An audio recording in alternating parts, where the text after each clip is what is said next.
you do what you have to do, and you work in those after hours in your night jobs, you pursue your passions, and that's how you can kind of make it all work. It doesn't all come easy, and if it comes easy, sometimes it's too easy and it can be taken away. So that ethic is really important. So I'd like to start with Cindy. If you can just share a story about your background and maybe just a specific opportunity that came your way that really changed your career. Absolutely. So one of my favorite stories to tell is a long time ago, I worked on this space mission called the Mars Pathfinder. So we were the first mission in a really long time to land on Mars, and we really started the whole Mars program that's going on today. So I was working on that project. It was a 3.5-year project, and towards the end, my job was writing test code to test the spacecraft out. So because as you can imagine, there is really, it has to be perfect when it flies, right? So there's no fixing it in production. It had to go accurately. So testing was my main job, but there was this job that I really wanted to be a part of, and that was to be a part of the launch team. So they picked 25 people that would go live and work at Cape Kennedy in Florida and put the spacecraft together for the final testing and everything. And with my role in test, I was on the bubble, I was on the nice to have list, but I wanted to get on that list and go for that launch team. And so when one of my coworkers was complaining that he was on the list and he didn't want to go because his wife was about to have a baby and it was bad timing for him, I was like, well, why don't, are you sure you don't want to go? And he was our Unix system administrator. And he was like, my wife is going to kill me. And I just said, I'll do it. Train me how to be the Unix system administrator. I was not a Unix system administrator. I knew nothing about it.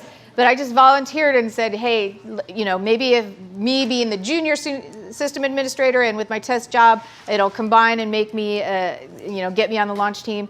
And so it ended up working. The management bought into it, and so I got to go and be a part of it. I had the absolute time of my life, and got to see space shuttle launches, got to see our mission launch, and it was just one of the highlights of my entire life.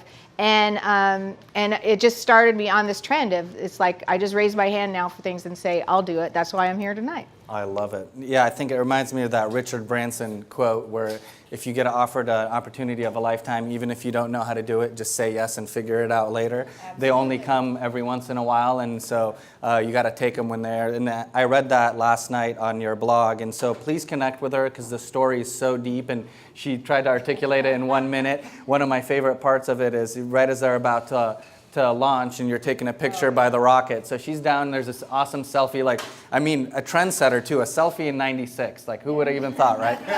And so she's taking a picture of it, and she comes back in, and you want to tell them that part? Oh, absolutely. So on the night of the launch, I was about 20 minutes late getting to our building, and that's where everybody was at this outpost, and we were going to do the countdown for the launch. But my buddy and I were late because we stopped to take a selfie with the rocket. And when we get there, everybody's giving me the stink eye, like I'm late. And I'm just like, what's the big deal? And they said there was no connection back to JPL, and it was a job for the Unix system administrator. And so I was like, oh, man. And so I just had to figure it out. And I just thought back to my training, and the guy had said, make sure everything is connected. So I checked the back of every computer, like with all eyes on me. I was checking the back of every computer, checking every piece of test equipment. And finally I worked my way over to the corner, and the Cisco router, sure enough, it was unplugged. And the thing was just loose, right? And so I just jammed that baby back in, and then we were back online. And so I got to be the hero, and we got to go on to the launch.